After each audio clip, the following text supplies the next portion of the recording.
Alright guys, how's it going? Just back for another little episode quickly. Just to talk a little bit more about expectations, because I think for me anyway, it's at the, it's a seed for a massive fundamental shift in my perspective on the world. Which is always extremely useful to have as many of those fundamental shifts as possible, as early as possible, just to really make the use of them, and to just evolve as a person and evolve the way you see the world, and see other people. So, yeah, expectations and the way we manage our own expectations of the world and other people is very clearly becoming one of the root causes of emotional turmoil, distress, annoyance, anger, frustration, a feeling of no control. So let's just walk through. I've got this incredible quote here, which I'd like to read for you guys, and it just says, "If you would stop, really stop damning yourself, others, and unkind conditions, you would find it almost impossible to upset yourself emotionally about anything." Yes, anything. By Albert Ellis. And I think that's incredible, and really does quite simplify the causes of emotional disturbance. And here I have written 3 causes of emotional disturbance, and that is circumstances. I must get what I want when I want it, and I must not get what I don't want.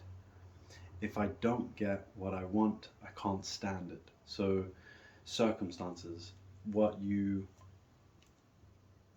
are expecting to happen around you, the things you want to happen, the things you don't want to happen. Having these wants is the root cause of having these wants, these expectations of what you think should be happening, what you think other people should be doing, what you know, things like you're at work, oh, this person didn't clean that, or didn't do this, or like left water in the mop bucket overnight. Silly little things. I drive a motorbike, and there's someone who walks their dog in the local area, and they let their dog pee on my motorbike cover. Obviously, it's quite a frustrating situation, but it's only because I have naive expectations of the world and other people that I have all these frustrations, because it's only because I choose to believe or work under the belief and the expectation that someone should not do that, that they should not allow their dog to do that, right? But who are you to say how things should be? So I think managing your own expectations of the world and other people, and letting go of expectations of other people, can give you a lot of relief. All of a sudden you realize, wait, what am I angry about? If it's not about what I think someone should be doing instead of what they are doing, if it's not about that, then what are you actually left with? And in my case anyway, like I've found myself, I get frustrated at other people, and it's because I hold myself to very high expectations, and unrightfully so. I put those expectations on other people in the world. I do it maybe subconsciously, and it causes frustration. And then it's only when I notice that frustration can I track back. Oh, it's because I was expecting something other than that, and that's just, it's a very frustration. It's you're putting yourself in a world that you can't control, and then getting angry at the things that you can't control. Whereas if you were to take those expectations away and focus solely on yourself, then you're putting yourself back in a world that you can control.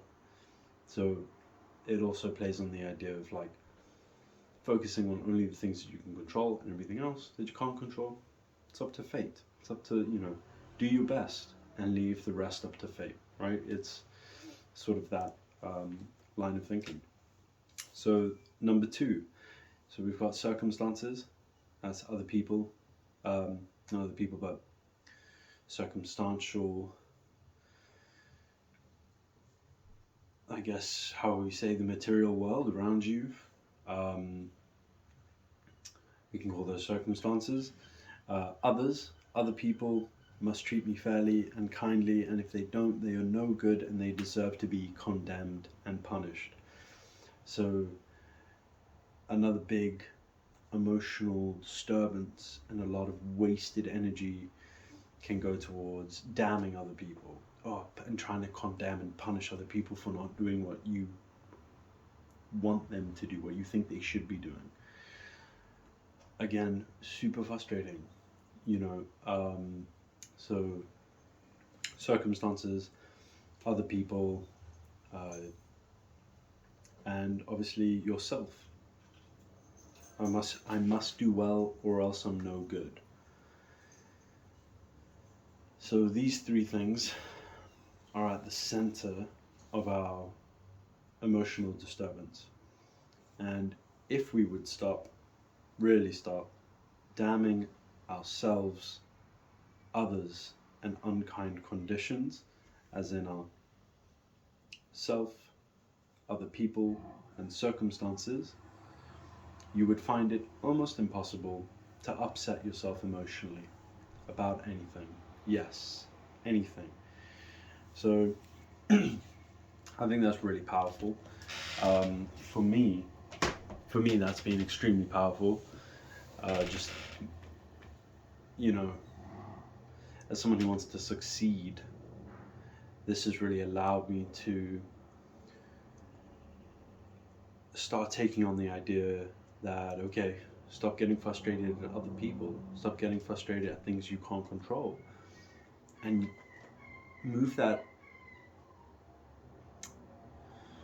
target that energy, channel that energy into things you can control, yourself. Target that energy into yourself, and channel it into seeing the world in a way that helps you and others, that heals you and others. Because there you are, just getting frustrated all the time, angry all the time at things you can't control because you're being naive, because you're being ignorant, because you're expecting things of other people that you have no right to expect of them and yourself. And then you're damning them and condemning them and punishing them and trying to just punish everybody for not doing what you think they should be doing, only because you've been taught an idea of what people should be doing to you. So, I think for me that's a massive fundamental shift in the way you view the world around you. How can you look at people, and instead of getting frustrated, how can you look at them with empathy? How can you look at them with not only empathy but love, right?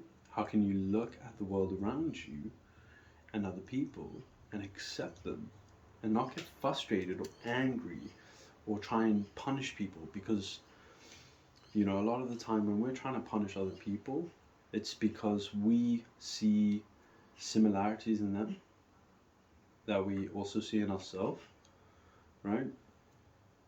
And I think, for me personally, I think that's where a lot of my frustration comes from. It's fear. I see these other people and I want to damn them and condemn them to try and convince myself that I'm not like them, right? Because I'm scared. They scare me. I see these people, like if I see someone who wastes their life, wastes their time, doesn't do anything, lays around the house, plays video games all day, like those types of people. We all know these types of people who are very okay with just lying around. To me, that is the definition of failure.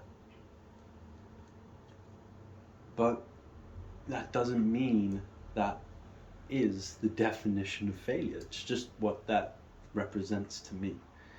And then getting angry at these people, or getting frustrated with these people, or focusing on them and getting like, there's no point in that, and it only shows that you yourself have a lack of conviction within yourself and a lack of understanding of yourself when you're getting angry at these people, because a lot of the time you're seeing something that you recognize in yourself, you're denying it, then you're getting angry at them to be like, no, fuck this person, I'm not like that, I'm not like them, they're wrong, I'm right, they're inferior, I'm superior, because it makes you question yourself, and it makes you insecure. It brings up, it triggers insecurities, because you're like, oh, they're playing video games, like, man, I wish I could play video games all day. I can't play video games. When I play video games, it makes me anxious, because I feel like I'm wasting my life. I feel like I'm wasting time, you know.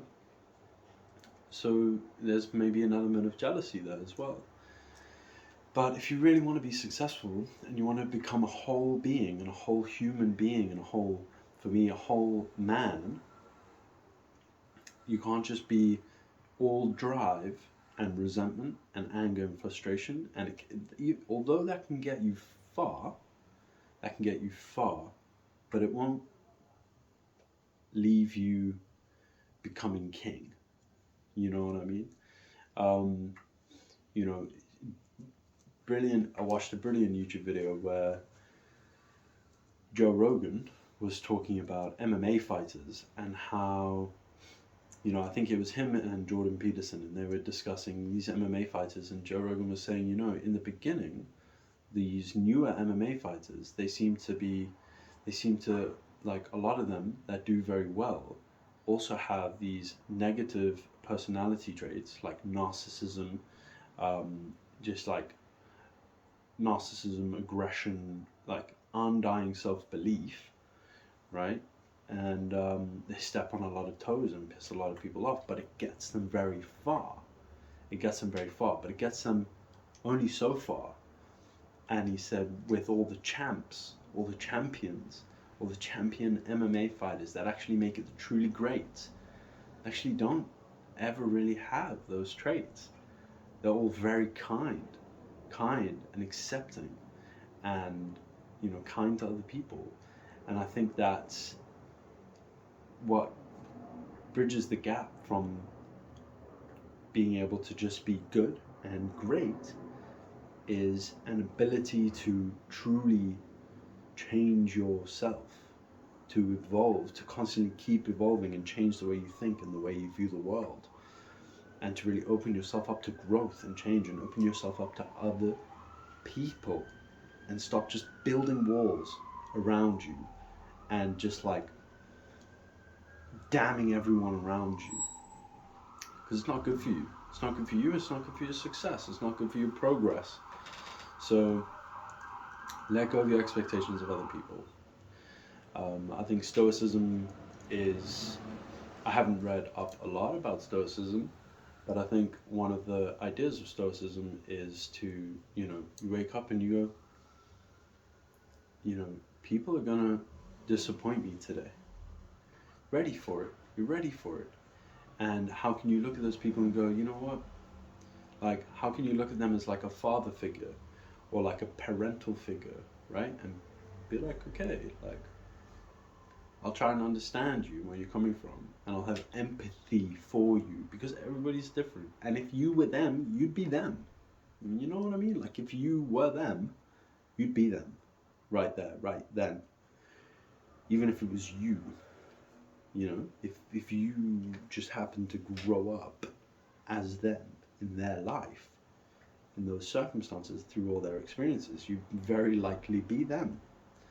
So it's not that they're not you, and they haven't made just a different decision to not be as like you as you are, They're just different people. Everyone's different. So different. Everybody is a once in a existence being, There's no comparisons to you. There's obviously similarities, and we're all human beings in essence, you know, meat and bones and the same organs and brains and eyes and all that and the other. But yeah, I think part of growing up, irrespective of your age, part of growing up and emotionally maturing is letting go of your expectations of other people and the world around you, working on your own insecurities. Why are you angry at the people around you? Why does it trigger you? Who are you to say what they should be doing? And if you were to be the one who says what people should be doing other than what they are doing, which is frustrating you, what would that even be? Right? And are you doing that? You know? And, you know, it's probably your ego there getting a little out of hand, a little out of control. And then look at, okay, how can I view the world in a way that actually inspires people? Man, that's a whole different thing. How can you look at the world and people around you and inspire people? How can you inspire people and heal people and help people and view people with empathy and love and acceptance? And all of a sudden you start to have a lot more empathy, love and acceptance for yourself. Because a lot of the time it's the very opposite. When you don't have a lot of love and acceptance of yourself, you start damning other people to try and justify your feelings, your limiting self-beliefs that are in your shadow side. Your ego is going to create a facade. It's going to create beliefs that allow you to justify your feelings, even if they're wrong. You know, it could, you know, your ego will create any sort of crazy elaborate belief for you, if it in some way protects you from actually dealing with those negative emotions. So yeah, there's a lot of work to do, and it all starts with ourselves and healing ourselves, then looking onto the world and being like, okay, like, all I can control is myself. What do I want to do with my life, truly? And just go do that. And that's about it. What do you want to do with your life? Not what you think people expect you to do, not what you think will sound good to say that you're doing to other people. If you were completely alone and no one knew what you were doing, ever, if it was a secret and you never had to tell anybody what you're doing with your life, what would it be? What would you do? You know, what would your true self do? And I think that's another very important journey to begin as soon as you have enough courage to take the first step. Start searching for your true self and understanding yourself and your true self and the layers to yourself. The conscious layers, the subconscious layers, the ego, the shadow side, your insecurities, you know? And then, you know, the sooner, because you can't hate the world and love yourself. You can't hate the world and love yourself. I know that's probably what you want to do. You know, you'd like to think that's possible, but it's not. You have to love yourself. And once you love yourself, you can love the world. Once you accept yourself and all your flaws and the fact that you're human, and that there isn't these monumental mountains of expectations on you. They're not there. They don't exist. No one expects anything of you. No one even knows what you're doing. No one even cares. And you know, and a life doing what you spent doing what you truly want to do is a life well spent. It's a good life. And that's all we have, is one life. One life to live however you want to live it. As long as it's in alignment with your true self. There's a good book on finding your true self. It's this one here, The Way of Integrity by Martha Beck. Quite cool, really cool.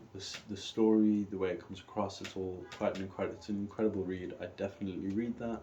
And then there's loads of other books. There's another amazing book called The Courage to Be Disliked. Incredible book. I would definitely read that as well. And that talks a lot about letting go of your expectations of the world, and letting go of like trying to control other people, and just understanding that, like, and also trying to understand yourself and all the excuses you make to avoid failure. But by avoiding failure, you ensure it. Because there's only two types of failure, or one type of failure. There's only one failure, and that's not trying in the first place. So yeah, anyways, that's another little bit on expectations, the world around you. You need to let it all go and start focusing on yourself. How can you accept yourself, and how can you accept other people? And really reflect. If someone's making you angry, it's probably because you see something in them that you are trying to deny is within yourself as well. But yeah, anyways, hopefully there was some value in that. A bit of a rant. And to the one person out of the billions in this world that may even have made it to this point, it's probably my mom. Thank you for watching.